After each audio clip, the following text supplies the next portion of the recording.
कपड़े तो पहन ले। अरे नहीं नहीं बहन जी, मैं उस ज़माने की नहीं हूँ, बहुत मॉडर्न ख्यालातों की हूँ मैं। मेरा तो यही मानना है, जियो और जीने दो। मेरी बेटी के वार्डरोब को खोल कर देखिएगा, आपको मुश्किल से 2 सूट भी नहीं मिलेंगे। मैंने तो कभी रोक टोक नहीं करी, जो पहना है पहनो। अभी देखिए, पिछले महीने अपने फ्रेंड्स के साथ घूम कर आई है कृति। जैसे आज मेरी बेटी घूम रही है, कल मेरी बहू घूमेगी। मुझे तो भाई खुशी ही होगी कि मैं तो ऐसी सास हूँ कि फट से जींस पहन कर खड़ी हो जाऊँगी।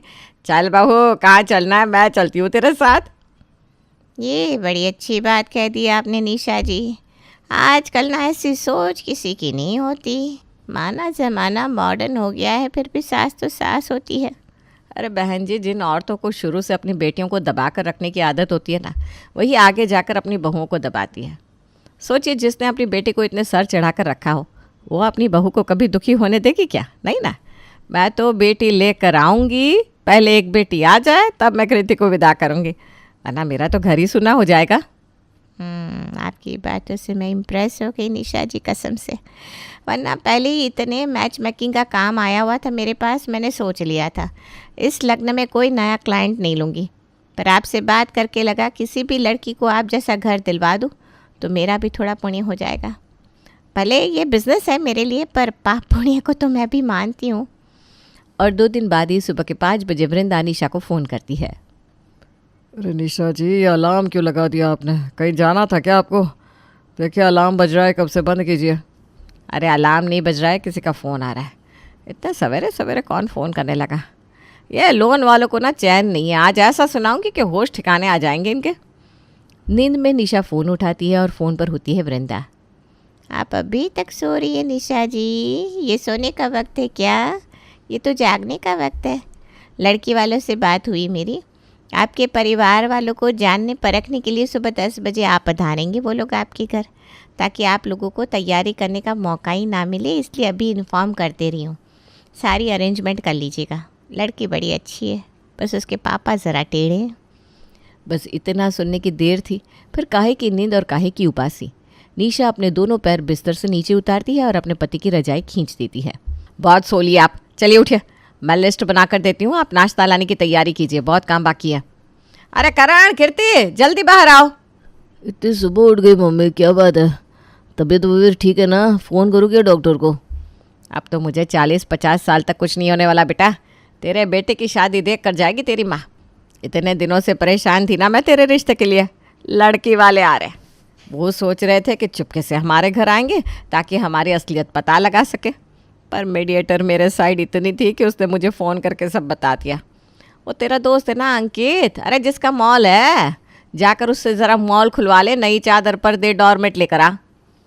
मेरे कमरे के लिए चद्दर तो ले ही आना भैया, मेरे बिस्तर का चद्दर फटा पड़ा है। हाँ तो पिछले 3 महीने से तेरे कमरे का चादर नहीं हटा है, गंदगी से फटेगा ही ना। कमरे के बाहर पैर पोंछना भी नहीं है इस लड़की के। और हाँ, बाथरूम फ्रेशनर, रूम फ्रेशनर, ये सब भी ले आना। बाकी जैसे मुझे याद आता है मैं तुझे कॉल करके बताती जाऊँगी। Anything for me mother? तू हमेशा की तरह अपने दोस्तों के साथ घूमने चली जा, मेरे लिए वही अच्छा होगा। वरना तू यहाँ रहेगी ना तो कुछ करेगी तो नहीं, पर काम ज़रूर ख़राब कर देगी। अरे रुक रुक, एक काम कर, रसोई में जो बना बनाया नाश्ता होगा ना, उसे बाहर लाकर टेबल पर पहुँचा देना। हम सभी काम करते हुए लगने चाहिए, तब ना लड़की के घर वालों को लगेगा घर में सब काम काजी है, तो उनकी बेटी पर ज़्यादा प्रेशर नहीं आएगा। माय गॉड मम्मी, इस तरह से भी इस बात को सोचा जा सकता है, मैंने सोचा ही नहीं था। इसीलिए तो ये तेरी माँ है बेटा, और तू बेटी। आप हमारी बात मत सुनिए, पर्ची दे दी है ना मैंने, जाकर सामान लेकर आइए जी। और ठीक 10 बजे लड़की वाले पहुंच जाते हैं निशा के घर, जहां वो देखते हैं कि करण पोछा लगा रहा है, कमलेश जी डाइनिंग टेबल पर प्लेट्स लगा रहे हैं। नमस्ते भाई साहब, वो हमें पता चला कि आपके घर पर लड़का है तो सोचा देख ले। हम तो बस यहाँ पास में मंदिर दर्शन करने आए हुए थे, बिटिया और धर्मपत्नी साथ थी तो सो आ गए। आपको कोई आपत्ति तो नहीं है ना? अरे भैया, हमें कैसे आपत्ति होगी भाई साहब, लड़की के पिता हैं आप, खोज खबर तो लेनी पड़ती है। अभी तो मंदिर से निकले हैं, कुछ खाया भी नहीं होगा आपने। आप तो चलिए खाने पर ही बैठ जाइए, मेरी बेटी और बीवी रसोई में खाने की तैयारी कर रही हैं। और ये पोछा? तभी हाथ में खाने का ट्रे लिए कृति रसोई से बाहर आती है। नमस्ते आंटी जी, नमस्ते अंकल जी। आओ दुल्हन, अब दिल थामो जी, क्योंकि बारी है मेरे भैया की। किसी को ना करे ये नाराज, पोछा लगा रहे हैं सरताज। आपको दिखने में अजीब ज़रूर लग रहा होगा भाई साहब कि मेरा करण लड़का होकर पोछा लगा रहा है, पर मेरा ऐसा मानना नहीं है कि लड़का है तो काम नहीं करेगा। क्यों भाई? अगर घर के सदस्य हो तो काम तो करना पड़ेगा। आज माँ और बहन के सामने काम नहीं करेगा तो कल को बीवी के सामने भी नहीं करेगा। अकेली वो बच्ची क्या क्या करेगी? आज काम वाली बाई नहीं आई तो बर्तन मेरी कृति ने साफ़ किए, पोछा करण ने लगा दिया, इसके पापा ने बर्तन लगा दिए और मैंने नाश्ता बना दिया। ऐसे ही तो परिवार चलता है। ये तो काफ़ी अच्छा परिवार लगता है जी। आप बेकार में शक कर रहे थे, बताइए बिना बताए आगे हम। आप ना फट से हड़बड़ाने लगती हैं। रुकिए ना, देख रहा हूँ ना मैं। अरे अरे, आप तो मेरे प्लेट में पराठे पर पराठे डाल रही हैं। आप लोगों को खाना कम पड़ जाएगा। रसोई अन्नपूर्णा होता है बेटा, हम तो भगवान का नाम लेकर खाना बनाते हैं, कम कैसे पड़ जाएगा। ये मेरा बेटा करण ऐसे थोड़ा बहुत खाना ये भी बना लेता है। इसी तरह दोनों परिवार में हंसी मजाक होना शुरू हो जाता है। करण और अदिति एक दूसरे से बात करते हैं और उन दोनों की सोच मेल भी खा जाती है। ऐसे ही एक दो और मुलाकातों के बाद ये रिश्ता पक्का हो जाता है और बहू बनकर अदिति करण के घर आ जाती है शादी के दूसरे दिन। ओहो, बाथरूम में तो टूथपेस्ट ही नहीं है और मैं लेकर भी नहीं आई। कृति दीदी से मांग लेती हूँ। और अपनी ननद को ढूंढती हुई अदिति नाइट सूट में अपने कमरे से बाहर आती है, जिसे देखते ही हॉल के सोफे पर बैठी निशा कहती है, ये क्या हरकत है बहू? तुम बहू हो ना इस घर की। इस घर की मर्यादा तुम नहीं रखोगे तो कौन रखेगा?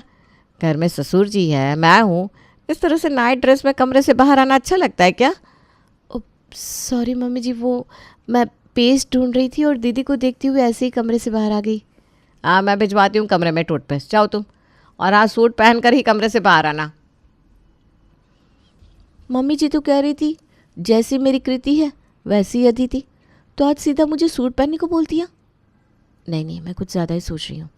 अभी नई नई शादी हुई है, लगना भी तो चाहिए ना मैं नई नवेली दुल्हन हूँ।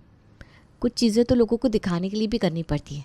अब पड़ोसियों का मुंह तो बंद नहीं करवा सकती ना मम्मी जी। अपनी सास की बात मानकर अदिति सलवार सूट पहनकर कमरे से बाहर आती है और कमरे से आते ही उसकी सास उसे रसोई का रास्ता दिखाती है। मम्मी भूख लगी है, कितनी देर में खाना मिलेगा? अरे ला रही हूँ बेटा, 2 मिनट रुक जा। तेरी भाभी को पहले समझा तो दूँ कि कैसे क्या करना है। देखा नहीं तूने, कमरे से आने में इतनी देर लगा दी कि बाहर सभी को भूख लगने लगी।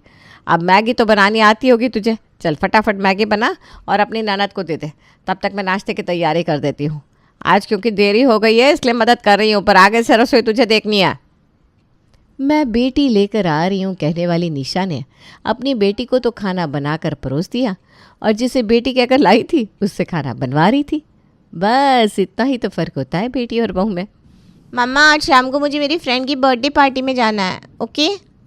आज तक मैंने तुझे कभी रोका है क्या बेटा? जा आराम से जा। अरे वाह दीदी, वैसे क्या पहनकर जाने वाली है आप पार्टी में? अरे तो उसका छोड़ बहू, रात को इनके दोस्त और उनकी वाइफ खाने पर आने वाले हैं। उनकी सोच, अच्छे लोग हैं, ज़रूरत पर काम आएंगे, तो ज़रा ढंग से अच्छा खाना बनाना। पूरी दोपहर अदिति यूट्यूब पर अच्छी अच्छी डिशेस सर्च करके उनकी रेसिपी देखती रहती है और रात को मेहमान के आते ही सभी को खाना परोसती है। मेहमानों के जाने के बाद बर्तन हटाने से लेकर बर्तन धोने तक सारा काम अदिति को ही करना पड़ता है। उसके बाद कहीं जाकर वो कमरे में आराम कर पाती है। इसी तरह धीरे धीरे दिन बीत रहे थे और अदिति को इन चीज़ों की आदत पड़ने लगी थी। एक रात करण अपनी बीवी से कहता है, पता है अदिति, मैंने कहीं पढ़ा है लाइफ अगर एक सी चलती रहना तो हस्बैंड वाइफ के बीच का रोमांस ख़त्म हो जाता है। तो मैं सोच रहा था अगर हम लॉन्ग ड्राइव पर चले तो। OMG, यस यस यस, मुझे तो बड़ा मन है बाइक से घूमने का, बाहर चाट खाने का। उफ, तुमने मेरे दिल की बात कह दी। नहीं फिर ऐसे नहीं, जा ही रहा है तो एक स्वीट सी डेट भी कर लेंगे। तुम जाओ, तैयार हो जाओ। अदिति फ़ौरन तैयार हो जाती है और दोनों पति पत्नी रात के 12 बजे घूमने चले जाते हैं। अगली सुबह जब अदिति रसोई में आती है तो वो देखती है कि उसकी सास पहले ही रसोई में खड़ी है। मैं तो टाइम पर आ गई मम्मी जी, आपको आने की क्या ज़रूरत थी? आप बैठिए ना, मैं बना देती हूँ रोटी। मुझे तो लगा तेरी आँख खुलेगी कि नहीं, क्या भरोसा। रात को 2-2 बजे तक तुम दोनों बाहर घूमते रहे हो। अब आते ही सो तो नहीं गई होगी तू। सुबह 4 बजे मैं बाथरूम जाने उठी तब भी तेरे कमरे से आवाज़ें आ रही थी। अब 4 बजे सोने वाला आदमी सुबह 7 बजे तो उठेगा नहीं। तभी मैंने सोचा अपनी किस्मत को रोक खुद ही रसोई में आ जाओ, क्योंकि तुझे अपने पति की भले ही चिंता ना हो, मुझे तो अपने बेटे की है। मम्मी जी वो इन्होंने बोला था, मैंने जिद नहीं की थी। अब वो तो कहेगा और तू मान भी लेगी। अरे मेरा करण तो बच्चा है, पूरा दिन दुकान में बैठता है। अब रात को बीवी का दिल खुश करने उसे बाहर घुमाने ले जाएगा तो शरीर की क्या हालत होगी सोच। रेस्ट चाहिए होता है कि नहीं शरीर को। अगर कान में ठंडी हवा लग गई तो तबीयत तो उसकी बिगड़ेगी ना, तुम्हें क्या है, तू तो दिन भर घर पर रहती है, वो तो नहीं रह सकता है। और बिना गलती के अपने पति के साथ ही घूमने पर अदिति को लंबा चौड़ा लेक्चर सुनने को मिल जाता है। ऐसे में एक रोज़ कृति अपनी माँ से कहती है, मम्मी मुझे ना अपनी एक फ्रेंड के फंक्शन में जाना है। वो कह रही थी मैं उसके घर पर ही तैयार हूँ। आ तो जाना भाई, किसने मना किया है। यही दिन तो बाद में याद आते हैं बेटा। मेकअप तो कर लूँगी मम्मी, पर साड़ी कैसे पहनूँगी? और पार्लर वाली दुल्हन को तैयार करेगी या मुझे? मैं भाभी को अपने साथ ले जाऊँ क्या? भाभी वहाँ मेरा पूरा मेकअप कर देगी, मुझे साड़ी भी पहना देगी। कर दोगी ना भाभी? अरे क्यों नहीं करेगी, मुझे भी किटी पार्टी के लिए निकलना है। तो एक काम कर बहू, दोपहर का खाना छोड़ दे और अपनी ननद के साथ चली जा। और हाँ, जैसे खुद का मेकअप करती है ना वैसे ही अच्छे तरीके से करना। कृति निकलती तो है अपनी भाभी के साथ अपनी फ्रेंड की शादी के लिए, पर पहुंच जाती है क्लब में। अरे दीदी, ये ऑटो वाले को कहाँ रुकवा दिया आपने? आपकी फ्रेंड यहाँ कहाँ रहती है? वो जाए भाड़ में, मैं तो झूठ कहकर आपको घुमाने लेकर आई हूँ भाभी। और ये क्या आप सूट बूट पहन कर आ गई? 2-4 शॉर्ट ड्रेस छुपा कर रखा कीजिए अपने ड्रॉर में, कौन सा मम्मी देख लेगी। अरे नहीं नहीं दीदी, घर की बहुओं को ऐसे कपड़े पहनना शोभा थोड़ी ना देता है। ये सब ना बोलने की बातें हैं भाभी, जब तक आप सह रही हैं लोग कह रहे हैं, अगर किसी दिन आप पहन ही लेंगी तो कौन क्या कर लेगा। फ़िलहाल तो मैं 2 ड्रेस लेकर आई हूँ, एक आपके लिए एक मेरे लिए। चलिए वॉशरूम में चेंज कर लेते हैं, फिर एंजॉय करते हैं। अदिति के बार बार मना करने के बाद भी कृति उसे अंदर ले जाती है। ननद भाभी जमकर एंजॉय करते हैं। हेलो फ्रेंड्स, ये है मेरी भाभी अदिति, जो दिखने में मेरी छोटी बहन लग रही होगी। बिल्कुल सही कहा कृति तुमने, मैं यही कहने वाला था। देखा भाभी, आप बेकार में शर्मा रही थी। तो आज से हमारे ग्रुप में आप भी होती हैं शामिल। कृति अपने सारे दोस्तों से अपनी भाभी की भी दोस्ती करवाती है। फिर वहाँ से कृति अपनी भाभी को रेस्टोरेंट ले जाती है और काफ़ी देर बाद दोनों रात के 9 बजे वापस लौटते हैं। अब आजकल अदिति थोड़ा बेटर फील करने लगी थी, क्योंकि उसके पास चैट करने उसकी ननद के दोस्त थे। 2 दिन बाद एक शाम कृति अपनी भाभी के पास रसोई में जाती है और कहती है, ये रोज़ रोज़ 3 बार का खाना बनाकर आप थक नहीं जाती भाभी? सिर्फ खाना कहाँ दीदी, कपड़ा, झाड़ू, पोछा, बर्तन सब काम वाली को हटा दिया है ना मम्मी जी ने। वही तो, बेकार में क्यों इतना काम करती हैं आप? कोई फ़ायदा नहीं होने वाला इतना काम करने का। लास्ट में सब यही कहेंगे, बहू ने किया क्या। इसलिए कह रही हूँ, जब तक मैं यहाँ हूँ तब तक थोड़ा एंजॉय कर लीजिए। रात का खाना मैं ढाबे से मंगवा रही हूँ, आप कह दीजिएगा कि आपने बनाया है। ऐसे कभी कभी ना ये हेरा फेरी कर लिया कीजिए। ये क्या कह रही हैं दीदी आप? पहले वो छोटे कपड़े, उसके बाद ये। नहीं नहीं नहीं, मम्मी जी को पता चलेगा ना तो आपको पता नहीं वो क्या करेंगी, वो सीधा मेरे मायके खबर पहुंचा देंगी। अरे ऐसा कुछ नहीं होगा, मैं मंगवा रही हूँ खाना। इसी तरह दिन बीत रहे थे। फिर एक रात दुकान से लौटकर कमलेश कहता है, आपके लिए खुशखबरी है निशा जी, कृति के लिए एक अच्छा रिश्ता मिला है। अरे वाह, तो आप ये काम कीजिए, इस बृहस्पतिवार को ही लड़के वालों को घर पर बुला लीजिए। बाकी सारी तैयारियां बहू कर ही लेगी, ठीक है ना बहू? और हाँ कृति, तू उन लोगों के सामने चाय का ट्रे मत ले आना। अरे भाई क्यों, मेरी बेटी किसी के आगे खाना लगाए? लगना चाहिए ना कि हमने अपनी बेटी से कभी काम ही नहीं करवाया, तो आप लोगों को कैसे करवाने दे देंगे? मम्मी जी, बहू के लिए अलग नीति, बेटी के लिए अलग। कृति को देखने लड़के वाले आते हैं और रिश्ते के लिए हाँ कर देते हैं। शादी की तारीख 2 महीने बाद की निकलती है। अब कितने दिन की रह गई मेरी बेटी तो। जमशेदपुर के रास्ते में एक बाबा जी रहते हैं, मैं सोच रही हूँ उनके पास जाकर तेरे लिए ताबीज़ बनवाती लाऊं और दुकान के लिए एक यंत्र। अभी निकलेंगे तो हो सकता है कल सुबह तक लौट आए, तो ख्याल रखना। हाँ, और कुछ खाने का मन हो तो अपनी भाभी को बोल देना। कमलेश, करण और निशा निकल जाते हैं दूसरे शहर के लिए। इसी बीच कृति अपनी भाभी की सहेलियों को घर बुला लेती है। प्रिया, नैना, तुम दोनों यहाँ कैसे? मैंने बुलाया भाभी, और आपकी कॉलेज के 2 मेल फ्रेंड्स भी आ रहे हैं, पहुँचती होंगे। अब ये मत कहिएगा मम्मी जी को पता चल गया तो क्या होगा। आई नो मम्मी को पसंद नहीं है कि उनके घर की बहू दोस्ती यारी रखे, पर आज तो मम्मी जी घर पर नहीं है। पूरा दिन आप लोग एंजॉय कीजिए, मम्मी के आने से पहले पहले सभी वापस चले जाएंगे। अदिति ये बात सुनकर अपनी ननद को गले लगा लेती है और पूरा दिन अपने दोस्तों के साथ एंजॉय करती है। रात को कृति अपने कमरे में जाकर सो जाती है और बदकिस्मती से रात के 9 बजे ही घर की चाबी से दरवाज़ा खोलकर करण अपने पेरेंट्स के साथ घर लौट आता है। ये बहू के कमरे में लड़के बैठे हुए हैं? करण, और ये लड़कियां कौन हो तुम सब? निशा का गुर्राना देखकर अदिति के सभी दोस्त फौरन घर से बाहर निकल जाते हैं। तो ये करतूत करी है ये लड़की ने। हे भगवान, ये इज्जत दी हमें समाज में। काहे की इज्जत मम्मी? वो तब नहीं जाती जब मैं अपने दोस्तों के साथ घूमती हूँ। आप तो कहती थी बेटी जैसी बहू नहीं लाऊंगी, मैं बेटी ही लाऊंगी, और ऐसी बेटी लेकर आई हैं आप चाहती हैं कि मेरे ससुराल वाले मुझसे एक पानी का गिलास भी ना उठवाएं, और अपनी बहू के आने के बाद पानी का गिलास उठाना भी छोड़ दिया। ये कैसी नाइंसाफ़ी है मम्मी? भाभी भी किसी के घर से आई हैं और आप भी, और मुझे भी किसी के घर जाना है। मैं अगर शॉर्ट ड्रेस जींस टॉप पहन सकती हूँ तो भाभी को सूट पहनने के लिए फोर्स क्यों करती हैं आप? मैंने देखी है भाभी की प्रोफाइल। शादी के पहले महीने में जाने कितनी बार अपने दोस्तों के साथ भाभी घूमने जाती थी, और यहाँ आने के बाद आपने उन्हें हनीमून तक जाने नहीं दिया। मेरे रहते तो भाभी के साथ ये सब हो रहा है, न जाने मेरे जाने के बाद क्या होगा।